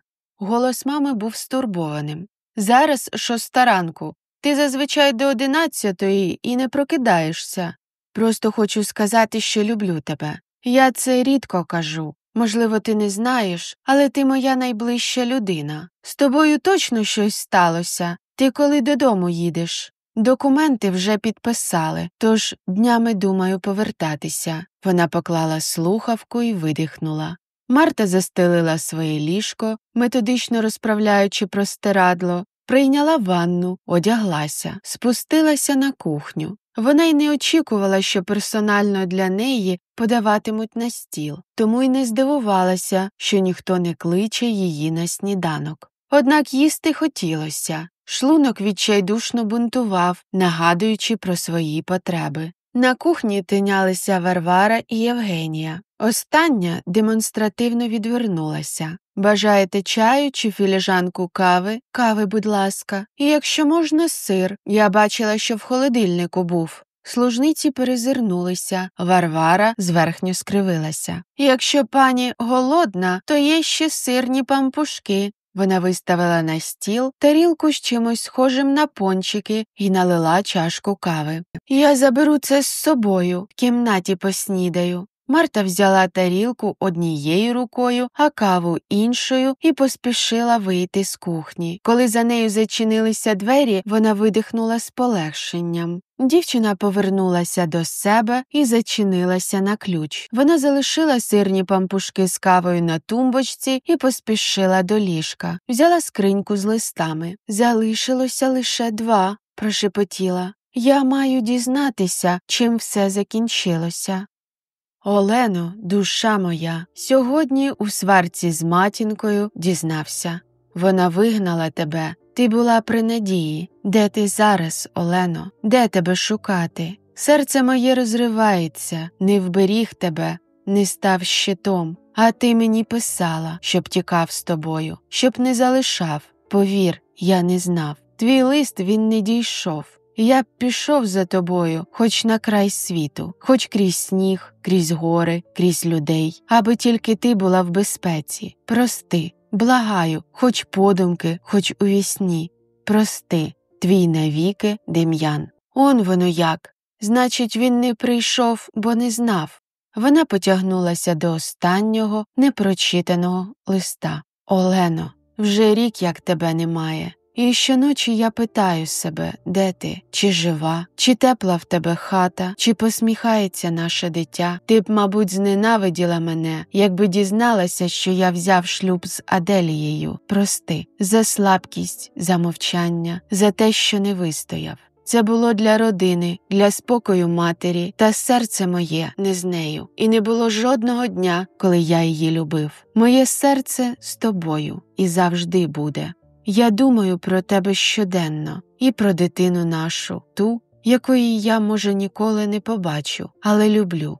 Любитиму вас обох до самої смерті. Твій навіки Дем'ян». Очі Марти наповнилися слізьми. Тут шкода всіх. Олену, яка вимушена була тікати і ростити дитину сама, Дем'яна, який все життя страждав за Оленою і взяв шлюб за угодою, навіть дитину шкода, яка жила без батька і в скрутних умовах. Вона встала з ліжка, підійшла до тумбочки і взяла сирну пампушку. Та не встигла й один раз відкусити, як почула тихе з-за стіни «Марто». Тремтячою рукою дівчина поклала пампушку назад. «Чого ти хочеш від мене? Відчепися уже!» Її голос звучав перелякано. «Марто!» знову пролунало з-за стіни. У відчаї дівчина відчинила двері з кімнати і побігла до східців. Позаду лунали кроки. Марта різко повернулася і побачила перекошене від злості обличчя Євгенії. Служниця збиралася спихнути Марту. Однак та встигла ухилитися і схопити нападницю за руки. Не дивлячись на худобу, Євгенія виявилася напрочуд сильною. Вона притисла Марту до поруччя, намагаючись скинути вниз. В той момент, коли сили стали покидати дівчину, внизу почулося якесь возіння й шум. Наступної миті двоє поліцейських відтягли Євгенію. «Відпустіть мене!» – кричала служниця. «Ви нічого не розумієте. Це мій маєток і мав бути мій чоловік. А ця курва все в мене забрала». На мить вона замовкла, побачивши внизу біля східців Артема. Його погляд став холодним, і водночас полум'я гніву горіло в його очах. Коли дівчину проводили повз нього, він зупинив їх жестом. «Навіщо ти це зробила?» «Бо любила вас, пане!» – у відчаї вигукнула Євгенія. «Я просто вас дуже любила. Я думала, що ми все життя будемо разом. Я народжу вам дітей, а ви зрадили мене». Вона з ненавистю сплюнула на підлогу. «Ти вбила Христину?» – запитав чоловік. «Я!» – у голосі дівчини відчувався виклик. Вона розсміялася. «Горіть у пеклі, пане, разом з обома вашими хвойдами». Євгенія спробувала вирватися, однак поліцейські змогли її втримати і повели далі на вихід. Артем зблід і схопився рукою за поруччя. Пальці на руках побіліли. Марта підбігла до нього. Він її обняв і притиснув до себе. «Тепер все скінчено», – прошепотів. «Ця тварина вбила Христину і спробувала вбити тебе. Все записано, тож вона сяде надовго. План спрацював. Ти тепер в безпеці. Як ти й казала, без мене вона відразу спробувала повторити замах». Марта кивнула, притиснулася щокою до його плеча. Кров гупала їй у скронях. Вона відчувала, як божевільно калатає її серце. «Адреналін», – подумала вона. Однак справа була не лише в цьому. Якесь неясне відчуття не полишало її. Ніби щось очевидне лежить в неї перед очима, а вона не помічає. Це не давало їй спокою. «Марто, не їдь», – пролунало позаду неї, коли вона збирала речі до валізи. «Поїхали до мене в Прагу. Я покажу тобі місто, ти відпочинеш, ми посилимо наш зв'язок і почнемо зустрічатися». Чому вона сказала, що ти її зрадив? Не повертаючись до нього і продовжуючи збирати речі, запитала Марта. «Що? Ти чув?» – відрізала дівчина і повернулася. Вона була впевнена, що ви одружитеся, що будуть діти. Вона вважає, що ти її зрадив. Чому? Артем відвів погляд, зітхнув. «Марто, яка вже зараз різниця? Я хочу знати. Якщо ти збираєшся почати стосунки, то не на брехні, будь ласка. Я маю знати точно, що і до чого». «Добре», – чоловік зітхнув. «Коли мені було 20, я недовго з нею зустрічався. Ми були дітьми і провели одне літо разом. Потім я повернувся на навчання і кілька років не приїздив. Я вже й думати забув про те дитяче захоплення. Коли нарешті знову сюди приїхав, вона почала мене переслідувати, погрожувати. Ніякі пояснення з мого боку не діяли. І ти не давав їй приводу думати, що щось можливо?» «Абсолютно», – похитав головою чоловік. Та вона не заспокоїлась, влаштовувала істерики, била посуд. Мій батько збирався її звільнити, та за неї заступилася Корделія. Сказала Євгенія, її молодша сестра, пообіцяла це владнати. І що, владнала? Марта відчувала, що саме тут щось не сходиться. Так, кивнув чоловік і обійняв Марту. Після цього все припинилося, тож ми не бачили сенсу звільняти Євгенію. Послухай, він взяв у долоні її обличчя. То було дитяче почуття, більш як 20 років тому, яке тривало кілька місяців. Я не обманюю жінок, не зваблюю і нічого не обіцяю, якщо не впевнений у своїх почуттях. Гаразд, кивнула Марта. Але до Праги я не полечу. Маю повертатися завтра до Києва через роботу. Цієї ночі Артем залишився у своїй кімнаті. «Більше боятися нікого», – сказала йому Марта. «А ми з тобою ще недостатньо близько знайомі, щоб ти просто так ночував у мене. Тож сьогодні я сплю сама». Та вона пожалкувала про свої слова, як тільки зайшла до кімнати. Хоч вбивцю було знайдено, дівчина почувалася незатишно. Від стін віяло холодом. Марта довго не могла заснути, а потім змирилася, що, мабуть, і не зможе. Вона закрила очі і просто лежала мовчки. Коли дівчина почула у кутку шарудіння, серце шалено закалатало у грудях. Марта втиснулася спиною у ліжко, сподіваючись, що все це їй ввижається. Проте шарудіння не зникло, а навпаки стало голоснішим. А за мить дівчина почула кроки, тихі, обережні. Хтось підійшов до її ліжка. Вона відкрила очі і заверещала.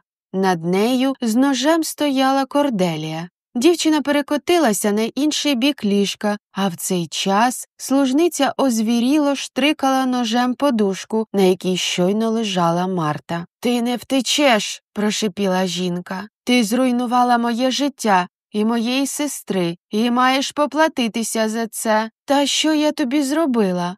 Та лише розсміялася. Вона озирнулася по сторонах, широко розставила руки, намагаючись зловити дівчину. «Може, ти хочеш маєток?» – прошепотіла у відчаї Марта. «Хочеш, я віддам його тобі, перепишу на тебе». Обличчя Корделії перекосилося від гніву. «Він і так мій. Чуєш, правнучко шльондри? Цей будинок і так мій по праву народження». Вона знову замахнулася ножем. В цей момент двері відчинилися, і всередину забіг Артем. Він схопив Корделію за руку і вибив ножа. Жінка зціпила зуби і заричала, витріщивши очі. Вона кинулася на Артема. Марта кілька секунд ошелешено дивилася на все це, а потім схопила зі столу тарілку і вдарила нею по голові служницю. Жінка повалилася своїм дебелим тілом на підлогу, а Марта сіла на ліжко і закрила руками обличчя. «Що відбувається, Артеме? Я маю знати правду. Що тут з біса відбувається?» Чоловік мовчки обійняв Марту. «А ти казала, що не треба нам разом спати. Бачиш, тепер до віку доведеться спати разом», – спробував віджартуватись чоловік.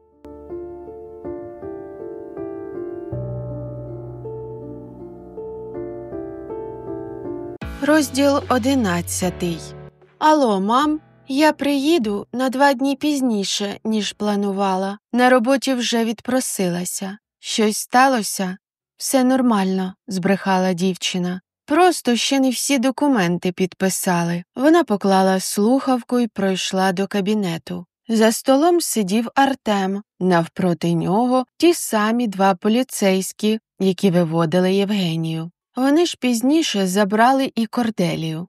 «Артем Миронович», – промовив один з них, – «Корделія зізналася, що хотіла вбити пані Марту і використала Євгенію, щоб втопити вашу наречену. В її планах було також позбутися і вас». «Але навіщо?» Очі Артема почервоніли від недосипу. Він втомлено провів по них рукою. «Ми поки що це з'ясовуємо, але в будь-якому випадку ні Євгенія, ні Корделія Малеш вам не зможуть нашкодити. Вони не вийдуть з в'язниці ще багато років». «Як ви сказали?» – ошелешено перепитав Артем. «Малеш?» Чоловіки перезирнулися, вони явно не розуміли, що так зацікавило Артема.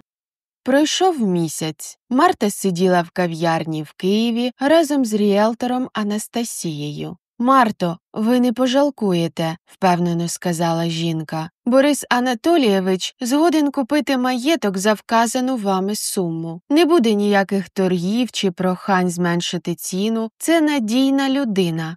Марта кивнула. Ну от і все. Вона зараз підпише документи і назавжди забуде той замок, як страшний сон. Така історія більше схожа на кіно, ніж на реальне життя. Чи заслуговує вона на той маєток? От у чому справа. Ця думка не давала їй спокою. Вона згадала, як поліцейські з'ясували, що Корделія і Євгенія були правнучками Аделії, законної дружини Дем'яна. Виявилося, що Катруся не померла від запалення легень. Вона завагітніла, не бувши у шлюбі, тож її сховали в іншому маєтку, якомога далі від людського осуду. А коли Дем'ян помер, вона не посміла претендувати на майно, бо боялася, що хтось дізнається про її дитину. Тож цілком логічно, що Корделія вважала себе спадкоємицею, а не Марту. А от Євгенія була реально закохана в Артема і просто вбивала конкуренток.